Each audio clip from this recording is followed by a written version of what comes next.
सच्ची? हाँ बेटा हाँ, चलो मुझे अंदर आने दो, नहीं तो मैं बारिश में पूरी तरीके से भीग जाऊंगी। हाँ, मैं पापा को बोलता हूँ। नहीं नहीं, पापा को क्यों बुला रहे हो? वो मुझे देख तो पाएंगे नहीं, और जब तक मैं उन्हें समझाऊंगी तब तक तो बहुत देर हो जाएगी। इसलिए तुम ही जल्दी से दरवाजा खोल दो। पर पापा ने बारिश होने के बाद दरवाजा खोलने से मना किया है। बेटा मेरे पास ज्यादा वक्त नहीं है, मैं ज्यादा देर तक बाहर नहीं रह सकती। तुमने दरवाजा नहीं खोला तो? नहीं, मैं खोलता हूँ। धन्यवाद बेटा। तो चिंटू अपने घर के दरवाजे पर पहुंचा और दरवाजा खोल दिया। पर जब सामने कोई नहीं देखा तो उसने अपनी मम्मी को पुकार लगानी शुरू की। मम्मी, मम्मी, अरे मम्मी कहाँ गई? मम्मी कहाँ हो? जल्दी आओ ना। चिंटू, पापा।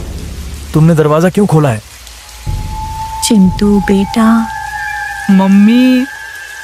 चिंटू मम्मी को अपनी ओर आते देख ही रहा था कि तभी मुखिया जी ने एकदम से लाइट्स बंद कर दी, और लाइट के अचानक बंद होते ही चिंटू पीछे पलटा तो उसके सामने अंधेरे में मुखिया जी खड़े थे, जो चिंटू को मुंह बंद रहने का इशारा कर रहे थे। चिंटू बेटा, अरे कहाँ चले गए? तुम देखो मैं आ गई, मम्मी से नहीं मिलोगे? चिंटू, चिंटू। नव्या चिंटू को आवाज लगा रही थी, पर वो वहां था ही नहीं, क्योंकि मुखिया ने उसे बगल वाले कमरे में छिपाकर दरवाजा बंद कर दिया था। पापा, बाहर मम्मी थी और... चिंटू शांत हो जाओ, मैंने कहा था ना तुम्हारी मम्मी मर चुकी हैं। पर पापा, उन्होंने कहा कि वो जिंदा है। चिंटू बेटा, तुम अंदर हो ना? दरवाजा नहीं खोलोगे? तुम्हारी मम्मी आ गई है, दरवाजा खोलो बेटा। पापा। कोई आवाज मत करो। लेकिन पापा, मुझे मम्मी से मिलना है। तुम्हें अगर सच में लगता है कि वो तुम्हारी मम्मी है तो उनसे कल सुबह मिल लेना, ठीक है? पर अभी के शांत हो जाओ। मुखिया जी, अरे मिलने दो ना मुझे चिंटू से। कब तक झूठ बोलोगे उससे कि मैं मर चुकी हूँ? मुखिया जी, आप सुन रहे हैं ना?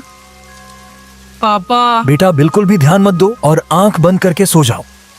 पापा, मम्मी ये क्या बोल रही है?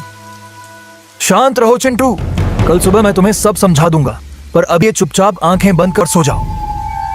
तो चिंटू अपने पापा के कंधे पर सिर रखकर सो गया, और जब सुबह हुई तो मुखिया चिंटू को आवाज लगाते हुए बोले, चिंटू उठ जाओ, सुबह हो गई है।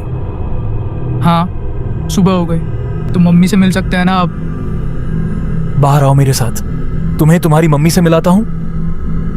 लेकिन जैसे ही दोनों कमरे के बाहर आए वहां कोई नहीं था।